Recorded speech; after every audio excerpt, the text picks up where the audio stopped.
Hello everybody, it's me Hex, and today I'm bringing you part 4, yes, actually part 4, of What If Deku Had a Sound Quirk. But there's a twist this time. I dragged along a friend to help me with some grammar issues and word fuck-ups. So, introduce yourself, AJ. Hi, I'm AJ, or Chaos Child, and I am just going to be in charge of his continuity errors. Like, we Oh, all remember Mind Boy. Mind Boy, Redhead, or in Chapter 1, when will starting day happen? Okay. It just so, where we talk time to time and just belittle him for his lack of knowledge. Yeah, so this is gonna be one hell of a funny slash serious episode. If you guys enjoy and want to see more from the two of us, then go ahead and leave a like and comment, and we'll begin. Enjoy the video. Alright, we resume as Izuku is training, we'll say, in one of the cities that he asked All Might to lend out to him. As he is training with his new power, the one that he got from stealing part of the demon, which he still can't believe was real, that actually happened. As he mindlessly moves his hand to his hair to touch the black streak that is now, well, there. While he's thinking, we kind of slip the camera to the other side of the city where Bakugo is training, thinking to himself, whatever happened to Izuku will not happen again. I won't let him beat me again. As he's throwing explosions large enough to destroy buildings and cause rubble to fall. He is training as well. We flash over to Jiro, who is talking to All Might about hand-to-hand combat. All Might is instructing her on some of his moves. And last but not least, we're going to flash over to the rest of 1A, who currently are doing a test, sitting in their class. You might be asking why Izuku, Bakugo, and Jiro are the exception, and that's because Nezu himself gave them the right. He said that with their newfound abilities, since, you know, he knows of One for All, that they would need more time to train than usual. This goes on for a few weeks. Eventually, throughout the few weeks, they are getting better and better and better. But, Izuku finds that he has a issue.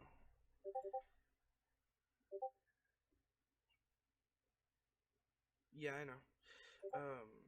His issue is that when he uses his demonic side, that new bit of him, every time he does it, he loses a little bit of his sanity, but not to the point where it's tremendous, and he shortly regains it. But it's scary to him, because his sanity is his power, basically. His mind is how he controls his sound. So if he loses his mind, that's not gonna be fun.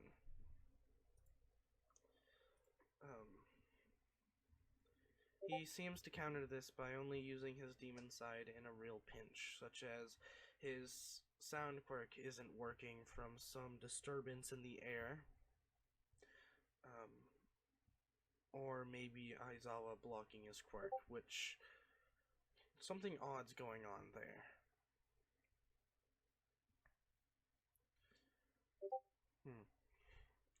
We're going to resume to see everyone, including Izuku and Jiro and all those, sitting in class as Kirishima is talking to Bakugo.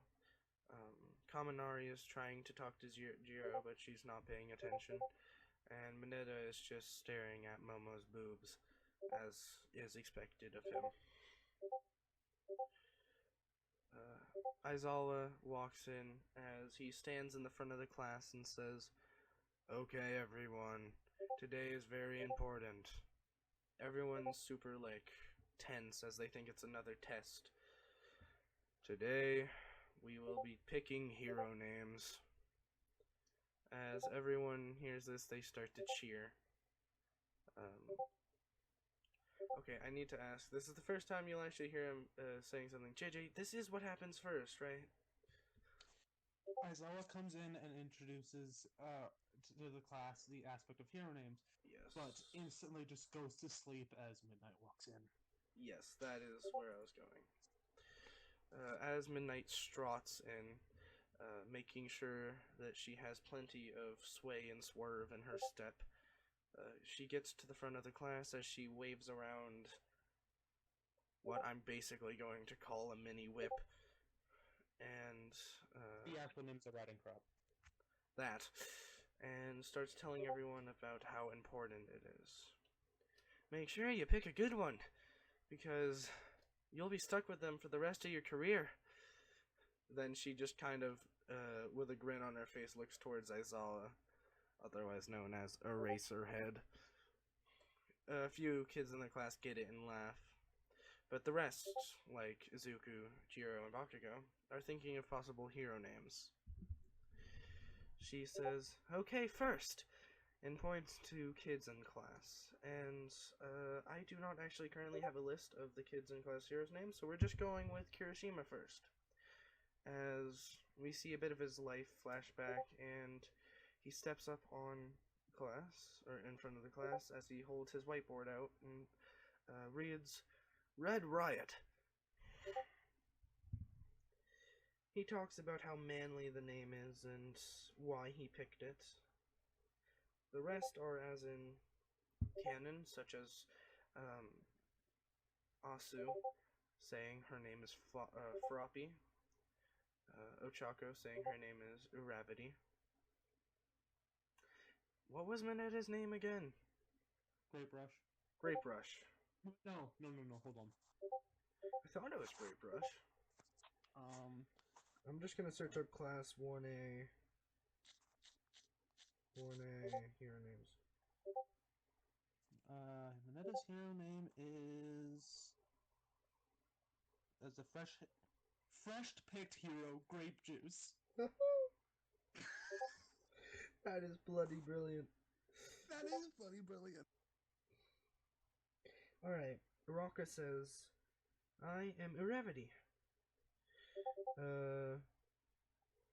Katsuki walks up and starts saying a bunch of explosion death and different things that are not befitting a hero.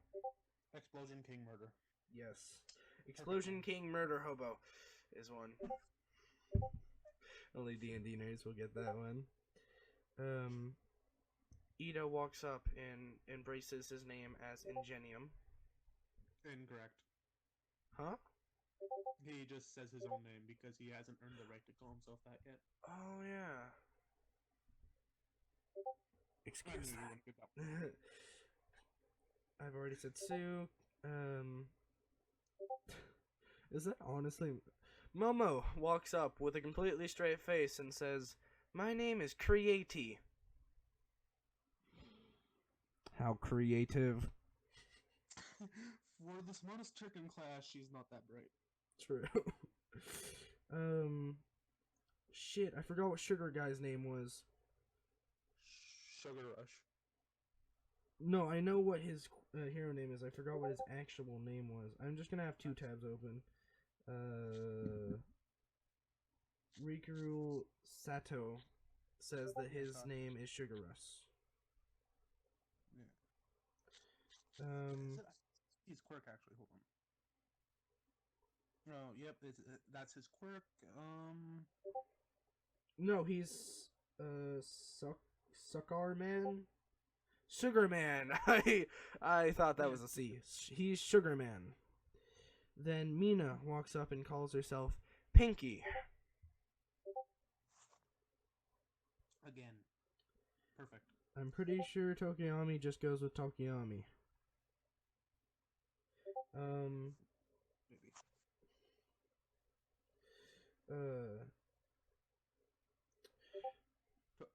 Coda? yeah, Coda names himself as Anima. I need to look at this so I know his name. Younga. I'm. Belly Button Boy calls himself Can't Stop Twinkling. So gay. Yeah, yeah. Denki calls himself Chargezuma? Charjuma. Oh, Godzilla. Okay.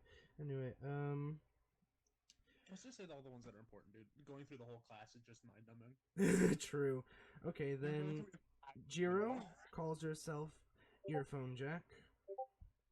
That's the only other really important one. Anyway. Oh, wait. Of course. Yeah. Izuku. Izuku walks up with a bunch of names in mind, but alternatively holds out a whiteboard with the words Soundwave, or more, Echo Hero Soundwave. Robots in disguise. Hmm? Robots in disguise. The class cheers and applause at Izuku's thing because the amount of times he has actually, proven that he is worthy of a name of Soundwave. Then he sits down, and Aizawa stands back up as he announces, Alright, class. In a couple of weeks, we will be going on a summer training camp trip. But first, I believe the finals are first, correct? No. It goes internships. Oh, fuck, the internships. I completely forgot because I don't like them. Oh, yeah, I remember we played. Okay, anyway. I'll remind you the order now. The Hero Killer arc, aka the Hero internships. Then it's the Hosu incident. Hosu. And then final exam. Wait, isn't the Hosu incident? Like that's the grand. That's Wait, I Hero thought the Killer. internships and the Hosu incident were one. No, Hero Killer arc and the Hosu incident are two different separations. Oh. Yeah, so hero internships are the Izuku and Gran Torino training. That's one arc, and then Hosu is the Stain arc. Oh. It's just called the Stain arc. Oh. Well, we're going to say, since Izuku doesn't really need to train in anything but his sword thing, that those two are going to be one for this to make time, since, I thought you wanted to do that thing with Mike. Wasn't that the same thing, because that's the reason he's in Hosu? Right. Yes. Anyway, ignore the minor mind boggling, as he actually announced hero internships.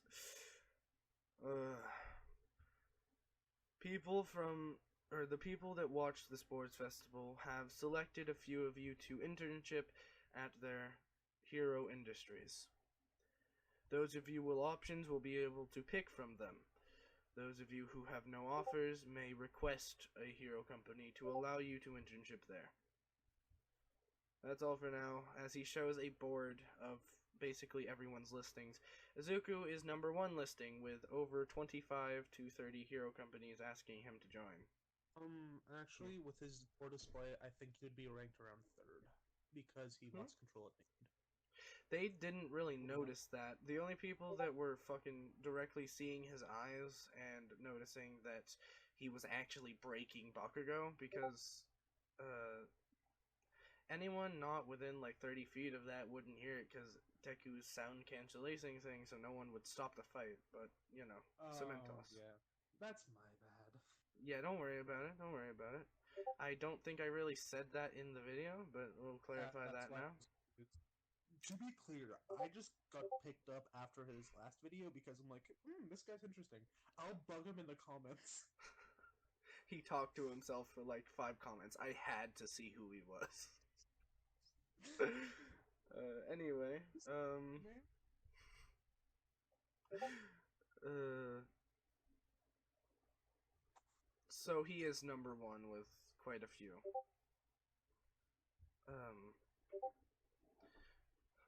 Bakugo cusses under his breath and says basically what you were thinking, but everyone's questionative on why Bakugo thinks that he lost control. Because everyone else just saw a vengeful kid trying to revenge his girlfriend. Yeah. Bakugo saw terror, just pure terror. His fear of Midoriya has went from 5 to 1,000. Yeah, it's gone from 0 to 100 real quick.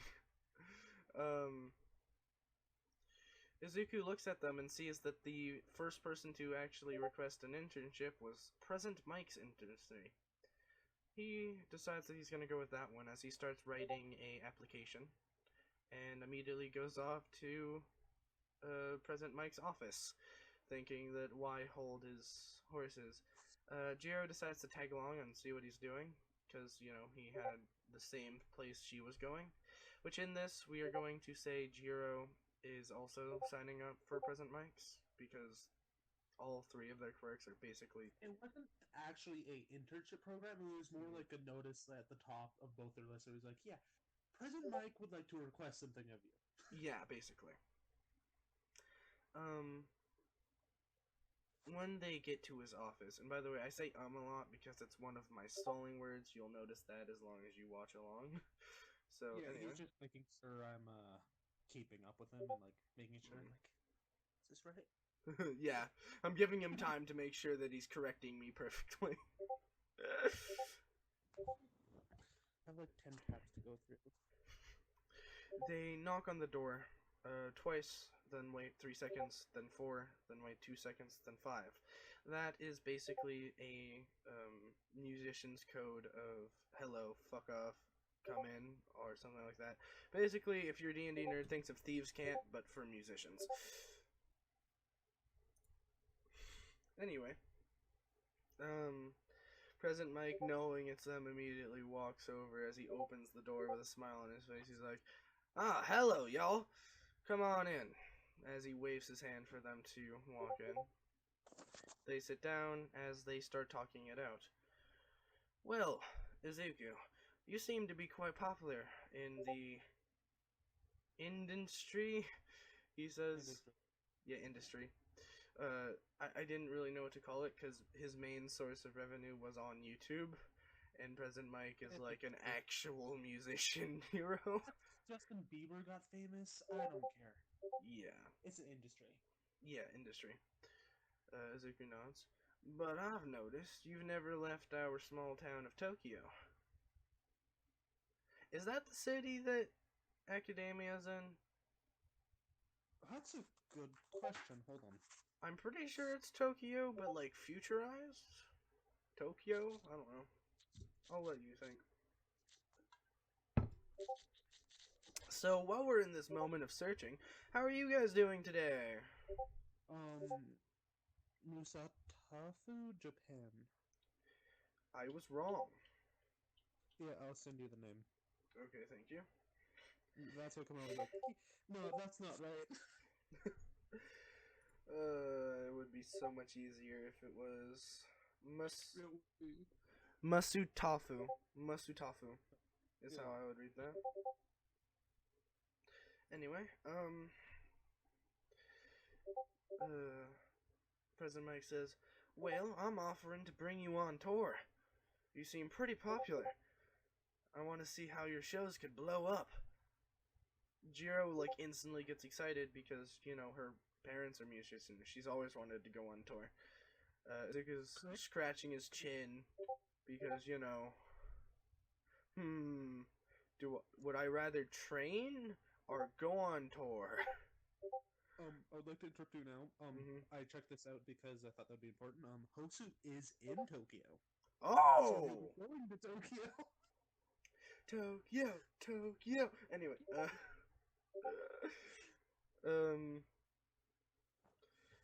Izuku says, "Where would we be touring?"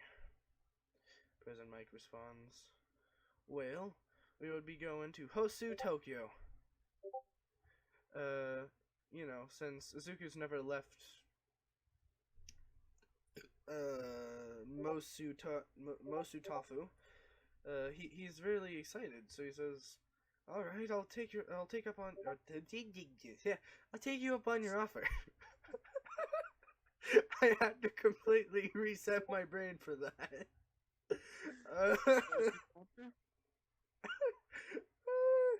Turned into an autistic toddler real quick.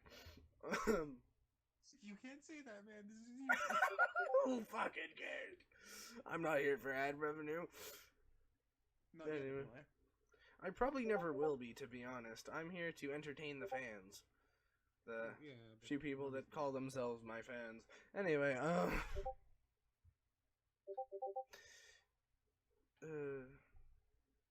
they both agree, yeah. They both agree and start, signing up. And at the moment, Izuku's music name is just his name. So he thought if he's going to become a full-on actual musician, he might as well create a band name for him and Jiro. Thinking and thinking and thinking and thinking. This is another thing you guys may ask for. Please leave a comment down in the section below that is titled comments and tell us what you think his band name should be and who might be in said band. What? I will be critiquing them. I will be critiquing them all. Okay. If I like the band name, I will be putting it into a roster, and I will draw a hat or a stick to decide which one it is. Okay, that's all for this moment. We go back to the current thing as his thinking stops. He says, "So, how many places do we play before getting to Tokyo?" Which I'm gonna say he says it Tokyo because this is the future, bitch. Anyway. Hosu Tokyo is just like a subsection of Tokyo. Yeah. Yeah. Tokyo. Tokyo. Tokyo, bitch. Okay, anyway. Sam is gonna watch this and fucking punch me.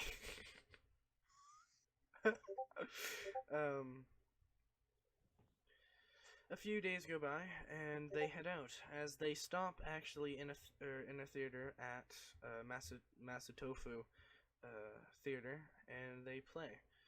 They play a song they created, and no, I'm not playing any music because every time I have found royalty-free music, it has always been fake royalty-free. Sometime soon, I'm going to be getting a music maker, and I may actually make music for this. But that depends on how much you guys really want to see more of the series. Anyway, they play a few different places and a few different songs, but they finally find their way to Tokyo. And what did you say the subcity was called? Hosu. Hosu. I knew this. Why didn't I just say Hosu? I'm dead. I just am dead. It's fine. It's 2 a.m. Yeah. Now you guys know my recording time and why I'm always so fucking tired.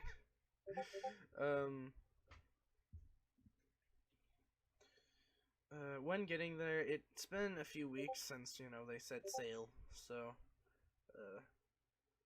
this is around the time of Izuku not really being, the bestest of friends with Ida. We did forget to mention one thing, being caught up in the excitement of setting them on tour.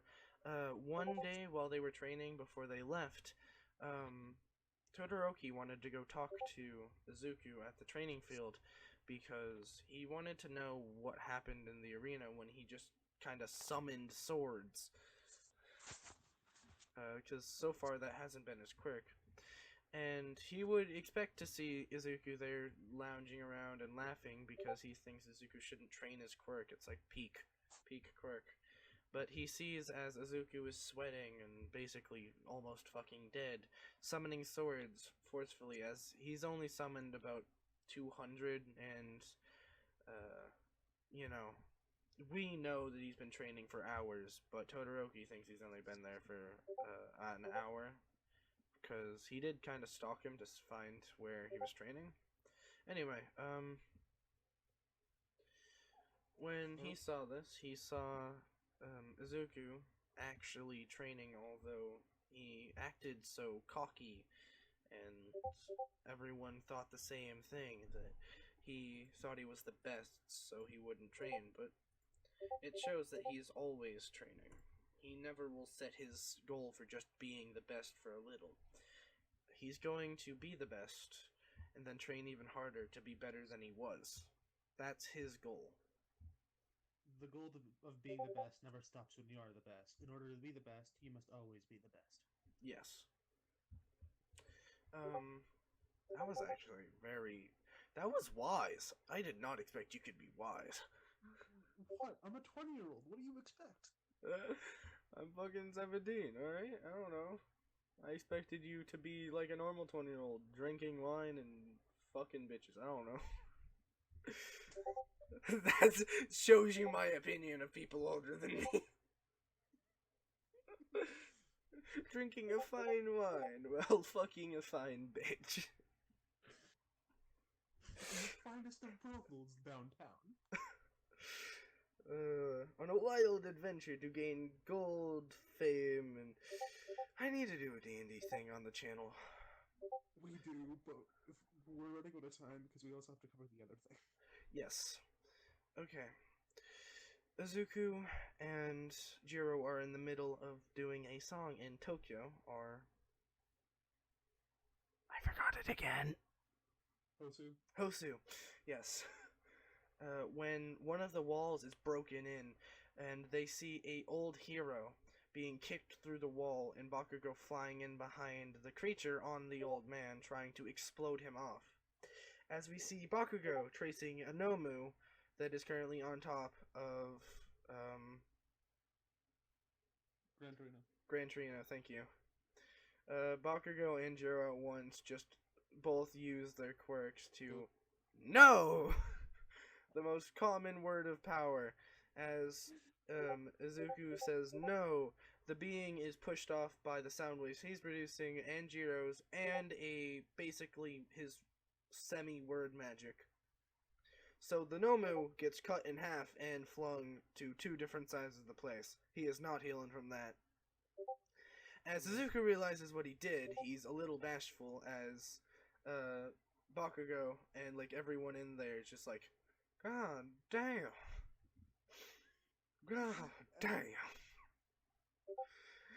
Izuku keeps playing, trying to make people forget about him just doing what he did, and everyone's just like, ah.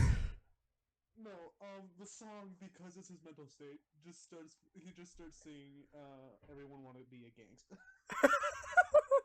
He just goes to gangster rap. Oh my god. He is forced to stop playing when Jiro asks him a question, and he like signals her to ask it again, and she's like, "When could you cut people in half by rocking a guitar?" Izuku being, a little flustered says, sense now. Uh, Everyone is a little surprised by that since, his mic is still on. Um, but they are distracted by another sign of danger outside as they see a boy falling up, they think, and then falling down. Izuku notices, is that Ida?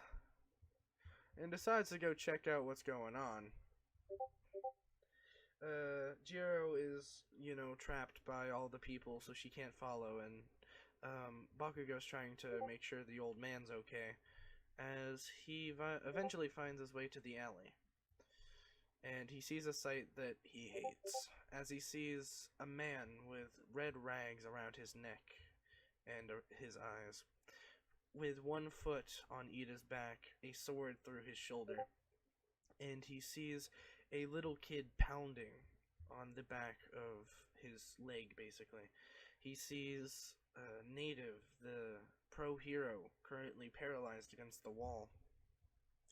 As the little kid is very obviously his son, or maybe a nephew. He can't quite make it out, but they do look very similar. As Yes, Stain, allegedly take your kid to work day. yes, uh, Stain, getting tired of this little shit, turns around as he kicks the kid in the chest, sending him flying backwards as he hits the wall next to Native and slides down. Stain starts walking towards Native, ready to finish the job, when the boy hops up yet again and runs in front of his father with a light limp as he says, "No, I won't let you hurt my dad!" As Stain just kicks him again. Izuku, seeing this, he's always loved children. They're so kind and innocent. They're the purest humans, and hey, he is a thing of purity. So when he sees Stain kick the kid twice, well, when he saw him kick the kid the first time, he was about to go murder. But now that he's seen him kick it twice, Izuku's right eye glows red with a black swirl. A mixture of things. A mixture of his own quirk with the word magic he stole. As Izuku says, "Slice!" in that exact voice. His voice going deeper than he knew it could. A torrent of air slashes towards where Stain was standing, as he is suddenly a few feet behind and onto the wall of where he was, as he looks towards Izuku, the new arrival, and just his eyes open. As technically in this, Izuku is not the trainee of All Might, so he has no redeeming factor for Stain except for, he just tried to save the kid, but if his attack worked, it would have killed Stain, so Stain immediately deems him as unworthy of the title hero. So he just dashes towards him when Izuku's right eye goes even further into the dark, dark black abyss. As he says, "Stop!" A sound barrier intercepts Stain and him, as the barrier starts wrapping around Stain, almost like sound wave chains. Izuku walks forward as he looks Stain in the eye and says, "Why? Why hurt Ida? Why hurt Native? Why his son? Or whoever that kid is? Why?" And Stain starts How did he to... know who Native was? Native is a pro hero. Izuku, even in the original, knows all about pro heroes. But in this, remember, Izuku is more intelligent in this because he had more time to develop. Right. And he knows more heroes because he wants to see what type of hero he is. He's not trying to be exactly like All Might. In this, he's trying to take after who he thinks is his father, Echo. But he doesn't know what type of hero he was, so he would have done a lot of hero studying in the past, finding out who Native is.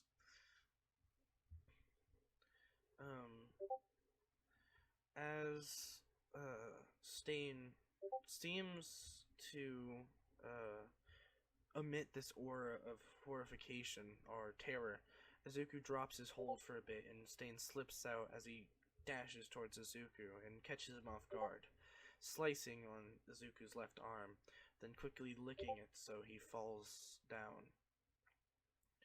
Izuku, just being able to move his neck and face, smiles with a grim smile as he says, "You do know what my quirk is, right?" As he looks towards Ida and says, "Why can't I move?" And Stain is about to finish Izuku off when Ida says, "His quirk is paralyzation." "Oh, so if I go Sword Storm," as a bunch of swords above Izuku spawn as they fall, intercepting Stain's, and basically create a cage. If I just make it so he can't touch me, then I should, be okay? Is his train of thought, because, the only part of where Stain was able to paralyze him was after he cut him. he doesn't exactly know the origin of Stain's quirk, so he can't know exactly what it is since he doesn't have all the information. Then he looks at Native and says, "Okay, so he paralyzed me by drinking my blood. Did he do the same to you?" As he's currently just summoning Bladestorm after Bladestorm to stop Stain's blades from hitting him. Doing everything in his power to, as he's starting to beat up with sweat, as his right eye is starting to fade from dark into the light.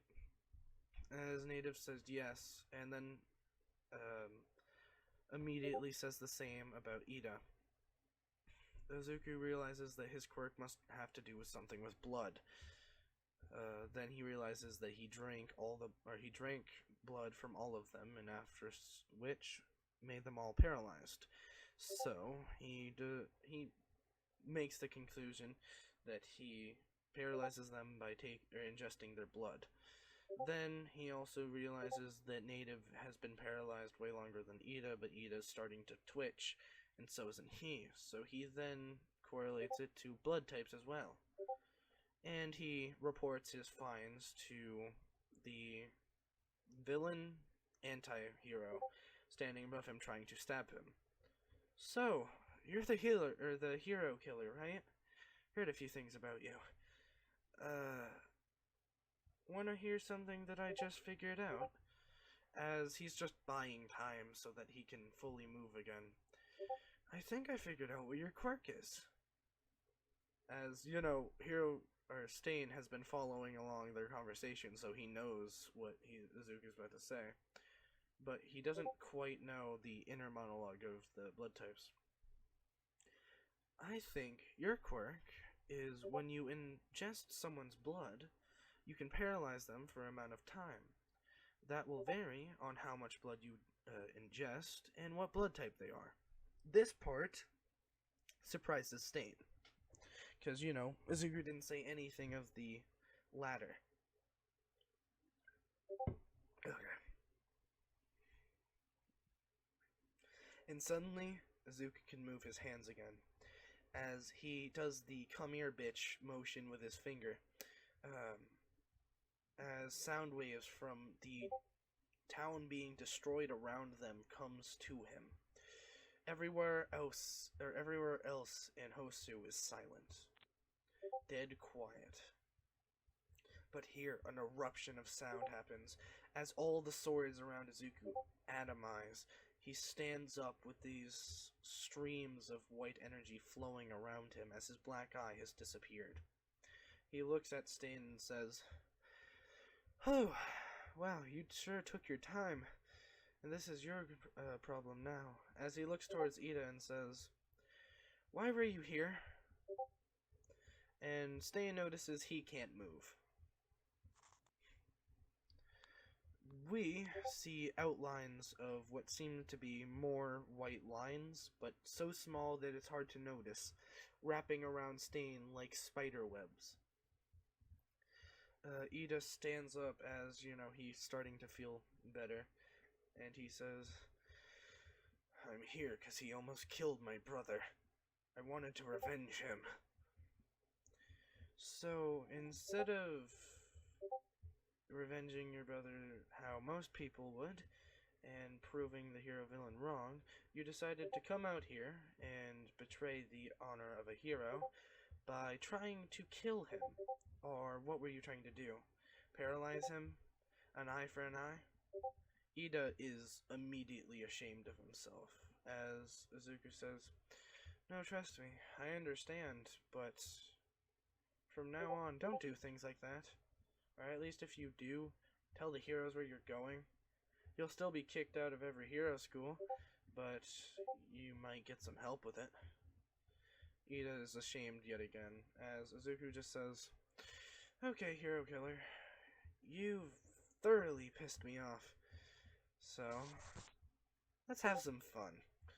As Izuku starts humming a beat, every time he hits a note, a bone in, Stain's body will pop out of place and then pop back in. This is one of the changes Izuku has gone through. He is more brutal, but hides it better. he's not anti-hero or anything like that. He's just really mean. He's just really mean to any people that hurt or piss him off. So he looks at Ida and says, I'll repair him, and then you're gonna beat him this time, and if you don't, I'm gonna report you to the heroes. As Izuku now believes in strength above all, he lets Stain go. Stain, thinking he's gonna take out the strongest of them first, launches towards Izuku, but hits a wall of what seems to be rubber and bounces back with double the force, hitting the wall of the building behind him, cracking it a bit, and a few of his bones. Did you not just understand that I stole all the sound from this entire city? I have enough power to take over the world if I wanted to. He's just gonna walk over to Native, and he says something into Native's ear that no one can hear. Not even Native. And suddenly he starts being rejuvenized, as the hold Stain's quirk had over him is gone. He can stand and move. Oh, and Native, if you run, that guy behind me won't be the worst of your worries. Prove to your son that you're a true hero. Izuku, smiling, said this only audible enough for Native to hear. Native, gulping and nodding, picks up his boy, because his boy is minorly injured.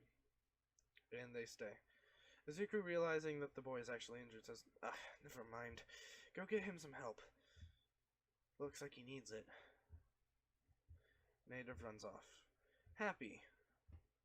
But not only because he'll get to make sure his son's okay. As Ida is one-on-oneing with Stain, every time Stain's about to stab through Ida's chest, a band of white light wraps around his sword and steers it just past where Ida's vitals are. This fight goes on for about 5 minutes, and then Ida gets a good kick in, knocking Stain backwards, and Izuku yawns as Stain gives up on fighting Ida and decides to take his chance as the boy is distracted, dashing towards Izuku. Izuku waves his hand while eyes still closed, and Stain is currently, out of nowhere, tied up by hundreds of white strings. As sound goes back to the city, the monsters that were rampaging and terrorizing are suddenly sliced into bits, and every hero is questioning what the fuck just happened. As Ida's, what the fuck is this? What the fuck just happened? What the fuck?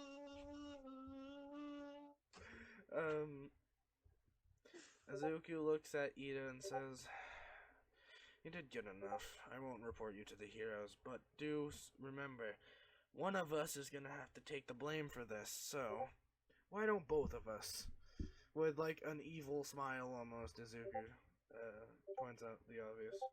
And then he realizes that for the last like 20 minutes he has been actually evil and just immediately lets go of his hold on Stain and says, oh my god, I'm sorry for my actions. And he bows like several times because, you know, he's meant to be a superstar, not Psycho. Ida's just so confused by this complete 180 in personality. So is Stain, whose bones are shattered. Every one of them. The thing that is really surprising is why he's not screaming. And no, this time he's not going to die from a lung piercing since, you know, the only bones that aren't broken are his ribs. Izuku knew that would kill him, so he didn't do it. Guess we should call a pro. And he looks towards Ida's broken arms and says, yeah, might also want to call a medic. As he holds up his phone and starts calling Present Mike, he starts calling 911. He's basically calling everyone that is needed for the situation, including the police department. They all show up, and Zuku's like, we found him like this. Ida nods his head quickly. It's just like, yeah, yes, indeed. But, yeah. They're like, Huh. Wonder who could have done that, as everyone looks at Izuku. He shrugs his shoulders with very obviously lying. Yeah. What, do I look tired? It's like, do I look tired with bags under his eyes? I would be tired after fighting this guy. Like, let me tell you, he's strong. They're like, how do you know this? He's like, ah, ah, ah. The only, the only sounds he makes for the next like 25 minutes is ah. Stain's just like screaming in a different way on the ground, like ah. Pain is everywhere. They decide that they're just going to scorn Izuku and Ida since no one got, killed. So You're gonna say her, but that would be a complete line. it really would, but Everyone got hurt except Izuku. Ida was the only one that truly got hurt. Native got off with just a few cuts. The boy has like a sprained ankle, but that's about it. Stain has every bone broken in his body. Ida doesn't have that. Stain, yeah, every bone in his body, but who fucking cares about Did Stain? his teeth? If so, ow. Yeah, no, there's no like relief for Stain. He's just constantly screaming in agony. Surprising he hasn't been knocked out from the pain yet. Izuku looks down at the screaming man and goes, "He was terrifying. Once." He grabs Jiro, Present Mike, and Ida and just fucking uses his sound to basically make them a blanket as he floats them up to the top of the roof and says, "Okay, so everyone here knows I fucked him up, right?" Everyone nods. "Okay, cool, we can skip that. Ida, we need to talk. You can't be going rogue like this, man. You're part of 1A. We have a standard, you know. We're top of the top of that school." Ida's just like flabbergasted that he admitted the fact that he used his quirk in public, because, that's not allowed.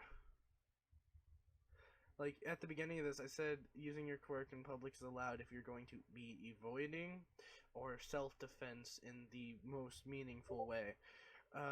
What Izuku did was more or less self-confidence. An ego boost, so... yeah, that is definitely illegal. But we're going to leave this one off as Izuku is yelled at by Jiro and Present Mike for leaving them behind. Ida is crying out of embarrassment and, his broken arms.